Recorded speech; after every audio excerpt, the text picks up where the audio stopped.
In Carry On by Rainbow Rowell, the reader takes a deep dive into the meta world first alluded to in Fangirl, an earlier novel by Rowell.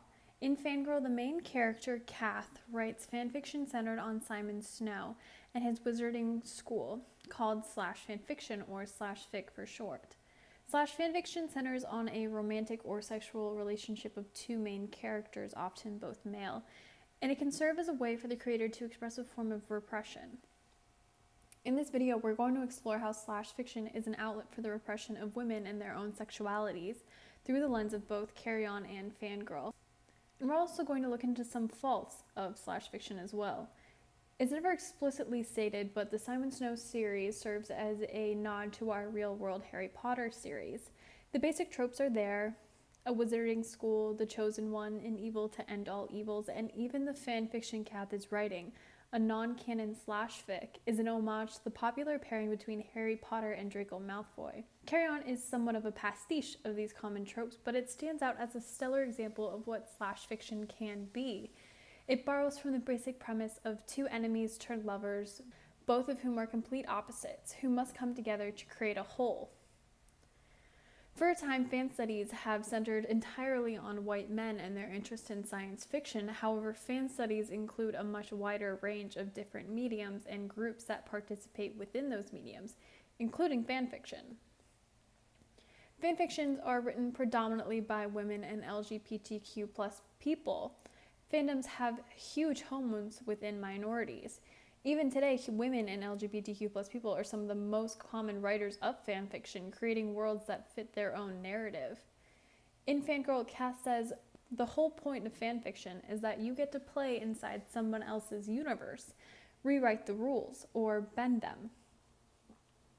People who've been repressed can take on new roles and create agency within their own fanfiction involving characters they've grown to care about and understand.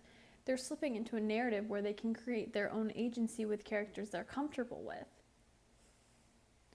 For women, /fiction serves as a form of expression unlike anything seen in fandom. Francesca Coppa, a professor at Muhlenberg College, defines /fiction as more of a kind of theater than as a kind of literature. That is because it focuses so heavily on bodies, as does theater. It takes on a more theatrical role. Coppa sees /fiction as a performance, slipping on a role that the author is often longing for or forbidden from. The men that are often slashed are foils of one another, like in Carry On. Simon is seen as good, a light-haired boy with light eyes, and is inherently human, having grown up in the human world, while Baz, our romantic love interest, is his nemesis, a dark-haired boy and a vampire. They are the antithesis of each other, but neither can be whole without the other. In reality, the purpose behind /fiction is not easily definable. In an article by James Coleman, a researcher at the University of Winnipeg, Coleman calls /fiction transgressive, subverting the canon of a story and social norms. Coleman describes /fiction to have infinite potential for women, along with others who identify as queer or as transgender or along the gender spectrum. However, for the purpose of this video, we're going to focus on women who write /fiction, like Kath and Fangirl. For those women, /fiction serves as a cathartic release, a way to express a repression often felt by women and their role in society. In Fangirl, Cass is quoted as saying, "It felt good to be writing in her own room, in her own bed, to get lost in the world of mages and stay lost, to not hear any voices in her head but Simon's and Baz's, not even her own." This is why Kath wrote fic for these hours when their world supplemented the real world, when she could just ride their feelings for each other like a wave, like something falling downhill. Often, male characters who are slashed tend to be somewhat sympathetic, making Baz, one half of our couple in Carry On, a perfect candidate. Baz, who turned into a vampire against his will as a child, showcases a loss of autonomy and agency. For women, there's a connection there. However, Baz remains strong, even as Simon's, our protagonist's, greatest enemy. Although Baz has lost his autonomy, he's still seen as strong and formidable, something unfamiliar in how women are perceived and written in literature. According to Coppa, women use hyper-performative male characters to explore feelings and create meaning. As a child, Baz has his bodily autonomy taken away from him. He has literally been physically changed and violated. This fear of physical violation is strong in women. However, there's still safety in writing about these men. Women can sympathize with a character who's been changed and restricted physically, but does not have to worry about physical assault or rape because these are rare occurrences in male characters. In an article by Sophia McDougall entitled The Rape of James Bond, she poses the question, why don't we see more male characters experiencing sexual assault? In many James Bond movies, especially the ones involving Daniel Craig, we see him tied up and restrained and physically abused, but never sexually assaulted.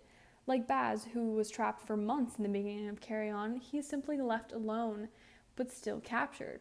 For women writing slash fic, there's also a safety in slipping on these male characters who they can first sympathize with, but also not have to worry about sexual violence toward those characters. Slash fiction provides a safety net for women to try on different male characters' lives while also exploring sexual fantasies without fear of sexual assault. However, slash fiction is not without its faults. Some have described it as homophobic and damaging to the queer community because they can be written as heteronormative and fetishizing. Slash fics are generally written for and by women, and in that way they can ignore what it really means to be queer. They often can gloss over the actual struggles of homosexuality and can at times sexualize homosexuality. However, Carry On is an example of what slash fiction can be. It's written by a woman and respects its queer characters. It does not overly sexualize them, but treats them as people with genuine issues and feelings. Rainbow Rowell has created a world that examines fanfiction and slash fiction in particular. It's far removed enough to still be fiction. However, it offers an inside look into what it means to be in and a part of a fandom. Slash fiction can serve as an outlet for expression, especially in women. It's a safe space for women to explore emotions and sexuality within confines of a familiar world. Slash fic, however, is not always a true and good representation of homosexual couples.